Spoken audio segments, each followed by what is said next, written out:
Attention pour la question numéro 1. Top, c'est parti. Je suis un établissement en Maine-et-Loire. Le SCO. Ah, c'est certain que si vos footballeurs sont en EHPAD, vous ne risquez pas de gagner. Donc ce n'est pas ça. Je suis... L'hôpital de la Corniche-en-Juin. Bravo, c'est bien.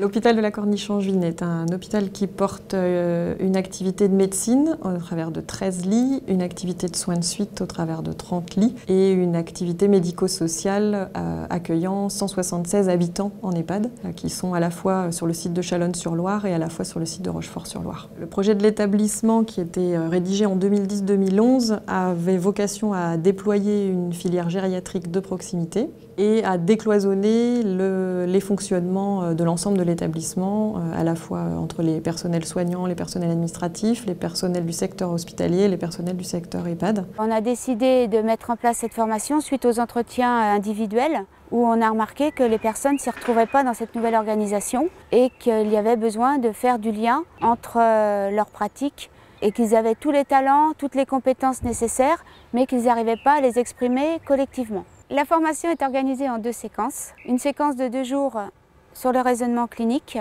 où les personnes arrivent avec leurs baluchons, avec leurs problématiques, et elles essayent de les résoudre ensemble. Ensuite, une journée à distance théâtre. Il y a 2 comédiens qui sont là et qui sont venus auparavant rencontrer les équipes et qui ont, au regard des problématiques exprimées, fait des scénettes qui retracent leur quotidien. Mais Madame Junel, c'est Marc. Marc. Et cet effet miroir fait réagir et permet aux personnes de s'exprimer d'une autre façon. Je pense que la formation raisonnement clinique fait que les personnes ne subissent plus, mais sont acteurs. La formation m'a apporté une réflexion sur la pratique de tous les jours auprès des résidents, avec les collègues, les différentes équipes pluridisciplinaires qu'on a au sein de l'établissement.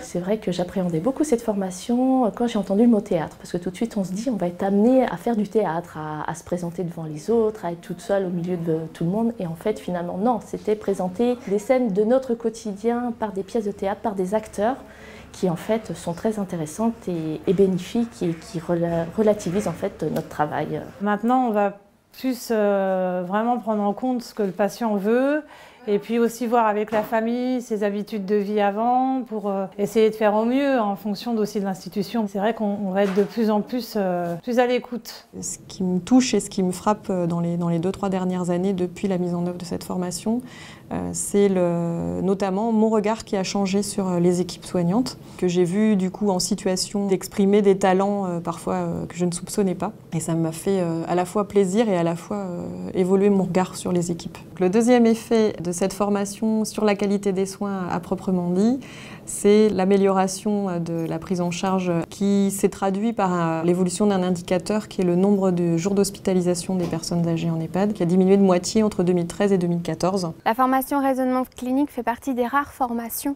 qu'on propose à une grande partie de l'établissement. Là, on concernait tous les personnels soignants. Environ 150 personnes ont été formées. Ça correspondait à tous les soignants présents en 2012.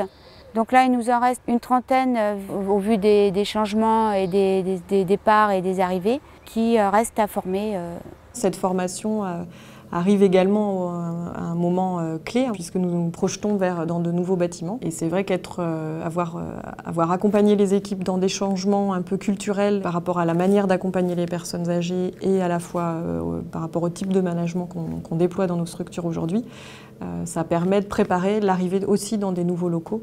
Je suis persuadée que sans la formation, il y aurait une résistance au changement.